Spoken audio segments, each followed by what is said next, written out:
ಮಹಾರಾಷ್ಟ್ರದಲ್ಲಿ ಮೂರನೇ ಬಾರಿಗೆ ಫಡ್ನವೀಸ್ ಸಿಎಂ ಆಗಿ ಪ್ರಮಾಣ ವಚನ ಸ್ವೀಕರಿಸಿದ್ದಾರೆ. ಆದರೆ ಶಿಂಧೆ ನಡೆ ಮಾತ್ರ ತೀವ್ರ ಕುತೂಹಲ ಮೂಡಿಸಿದೆ. ಇನ್ನು ಸಿಎಂ ಯೋಗಿ ವಿರುದ್ಧ ಓವೈಸಿ ಸಿಡಿಮಿಡಿಗೊಂಡಿದ್ದಾರೆ. ಈ ಸುದ್ದಿಯನ್ನು ನೋಡೋಣ ದೇಶ ವಿದೇಶ ನ್ಯೂಸ್ ಟಾಪ್ 9ನಲ್ಲಿ. ಸಿಎಂ ಪಟ್ಟಕ್ಕೆ ಯಾವುದೇ ಪಟ್ಟು ಹಾಕಿದ್ರೂ ಬಗ್ಗದೆ ಬಿಜೆಪಿ ಮಹಾರಾಷ್ಟ್ರದ ಸಿಎಂ ಗದ್ದುಗೆಯನ್ನ ತನ್ನಲ್ಲೇ ಉಳಿಸಿಕೊಂಡಿದೆ.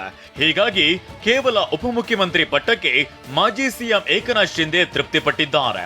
ಆದ್ರೆ ಉಪಮುಖ್ಯಮಂತ್ರಿಯಾಗಿ ಅಧಿಕಾರ ಸ್ವೀಕರಿಸುತ್ತಿದ್ದಂತೆ ಶಿವಸೇನಾ ಸ್ಥಾಪಕ ಬಾಳಾಸಾಹೇಬ್ ಠಾಕ್ರೆ ಅವರ ಪ್ರತಿಮೆಗೆ ತೆರಳಿ ಹೂವಿನ ಹಾರ ಹಾಕಿದ್ದಾರೆ. ಇದು ಈಗ ಮಹಾರಾಷ್ಟ್ರ ರಾಜಕೀಯದಲ್ಲಿ ತೀವ್ರ ಕುತೂಹಲಕ್ಕೆ ಕಾರಣವಾಗಿದೆ. ಬಾಂಗ್ಲಾದೇಶದಲ್ಲಿ ಹಿಂದೂಗಳ ಮೇಲಾಗುತ್ತಿರುವ ಅತ್ಯಾಚಾರಗಳಿಗೆ ಭಾರತದಲ್ಲಿನ ಮುಸ್ಲಿಮರನ್ನ ಹೊಣೆ ಮಾಡುವುದು ಸರಿಯಲ್ಲ ಅಂತ ಎಐಎಂಐಎಂ ನಾಯಕ ಅಸಾದುದ್ದೀನ್ ಓವೈಸಿ ಆಕ್ರೋಶ ವ್ಯಕ್ತಪಡಿಸಿದ್ದಾರೆ.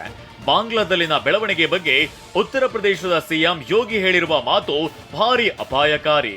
ಬಾಂಗ್ಲಾ ಬೆಳವಣಿಗೆಗೂ ಭಾರತದಲ್ಲಿನ ಮುಸ್ಲಿಮರಿಗೂ ಹೋಲಿಕೆ ಮಾಡೋದು ಅಪಾಯಕಾರಿ ಅಂತ ಕಿಡಿಕಾರಿದ್ದಾರೆ.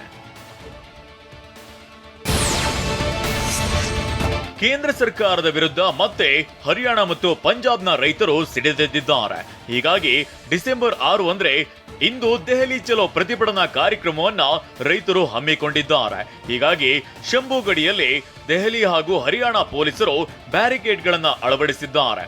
ಈ ಮೂಲಕ ದೆಹಲಿಯತ್ತ ರೈತರ ನಿಯೋಗ ತೆರಳದಂತೆ ಮುನ್ನೆಚ್ಚರಿಕೆ ಕ್ರಮಕ್ಕೆ ಮುಂದಾಗಿದ್ದಾರೆ.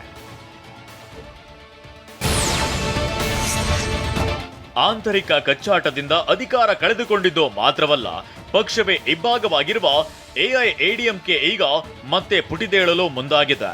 ಹೀಗಾಗಿ ಎಐಎಡಿಎಂಕೆ ನಾಯಕಿ ಹಾಗೂ ಮಾಜಿ ಸಿಎಂ ಜಯಲಲಿತಾ ಅವರ 8ನೇ ಪುಣ್ಯ ಸ್ಮರಣಾರ್ಥ ಮದುರೈನಲ್ಲಿ ಶ್ರದ್ಧಾಂಜಲಿ ಸಲ್ಲಿಸಿದ್ದಾರೆ. ನಂತರ ಜಯಲಲಿತಾ ಸ್ಮರಣಾರ್ಥ ಕಾಲ್ನಡಿಗೆಯಲ್ಲೇ ಜಾಥಾ ನಡೆಸಿದ್ದಾರೆ. ಬಾಬ್ರಿ ಮಸೀದಿ ಕೆಡವಿ ಈಗ 27 ವರ್ಷಗಳಾಗ್ತಿದೆ. ಇದಾದ ನಂತರ ಈಗ ಉತ್ತರ ಪ್ರದೇಶದಲ್ಲಿ ಮತ್ತೊಂದು ವಿವಾದ ತಲೆ ಎತ್ತಿದೆ. ಕೆಲ ಹಿಂದೂ ಸಂಘಟನೆಗಳು ಮಸೀದಿಯನ್ನ ಶ್ರೀಕೃಷ್ಣನ ಜನ್ಮಸ್ಥಳದಲ್ಲಿ ಕಟ್ಟಲಾಗಿದೆ, ಅಲ್ಲಿ ನಾವು ಪೂಜೆ ಸಲ್ಲಿಸಿಯೇ ಸಿದ್ಧ ಅಂತ ಘೋಷಣೆ ಮಾಡಿದೆ. ಹೀಗಾಗಿ ಉತ್ತರ ಪ್ರದೇಶದ ಪೊಲೀಸರು ಯಾವುದೇ ಅಹಿತಕರ ಘಟನೆ ನಡೆಯದಂತೆ ತೀವ್ರ ಕಟ್ಟೆಚ್ಚರ ವಹಿಸಿದ್ದು ಡ್ರೋನ್ಗಳ ಮೂಲಕ ಕಣ್ಣಿಡಲಾಗಿದೆ.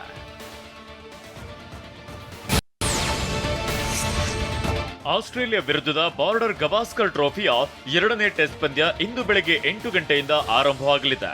2ನೇ ಟೆಸ್ಟ್ನಲ್ಲಿ ಉತ್ತಮ ಪ್ರದರ್ಶನ ನೀಡಲು ಕ್ಯಾಪ್ಟನ್ ರೋಹಿತ್ ಶರ್ಮಾ, ಕೊಹ್ಲಿ, ಬುಮ್ರಾ, ಗಿಲ್ ಸೇರಿದಂತೆ ಯುವ ಆಟಗಾರರು ಉತ್ತಮ ಅಭ್ಯಾಸ ನಡೆಸಿ ಸಿದ್ಧರಾಗಿದ್ದಾರೆ.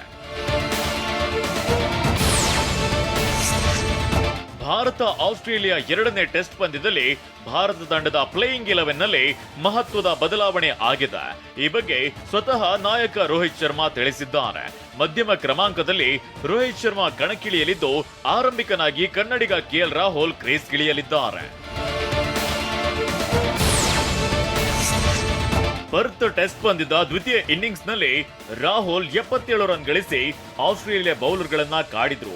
ರಾಹುಲ್ ಈವರೆಗೆ 54 ಟೆಸ್ಟ್ ಪಂದ್ಯಗಳನ್ನು ಆಡಿದ್ದು 8 ಶತಕ ಸಹಿತ 3084 ರನ್ ಗಳಿಸಿದ್ದಾರೆ.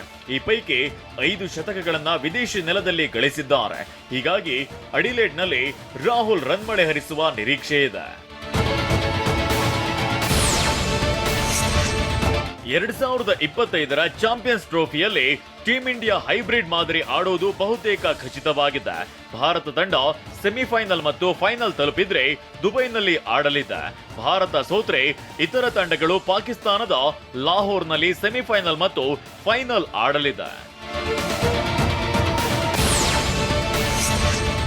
ಚಾಂಪಿಯನ್ಸ್ ಟ್ರೋಫಿ 2025ರ ವೇಳಾಪಟ್ಟಿ ಅಂತಿಮಗೊಳಿಸುವುದರ ಕುರಿತು ಚರ್ಚಿಸಲು ಐಸಿಸಿ ಸಭೆಯನ್ನ ನಡೆಸಬೇಕಿತ್ತು. ಆದರೆ ಇತರೆ ಕಾರಣಗಳಿಂದ ಐಸಿಸಿ ಸಭೆಯನ್ನ ಮತ್ತೆ ಮುಂದೂಡಿದೆ.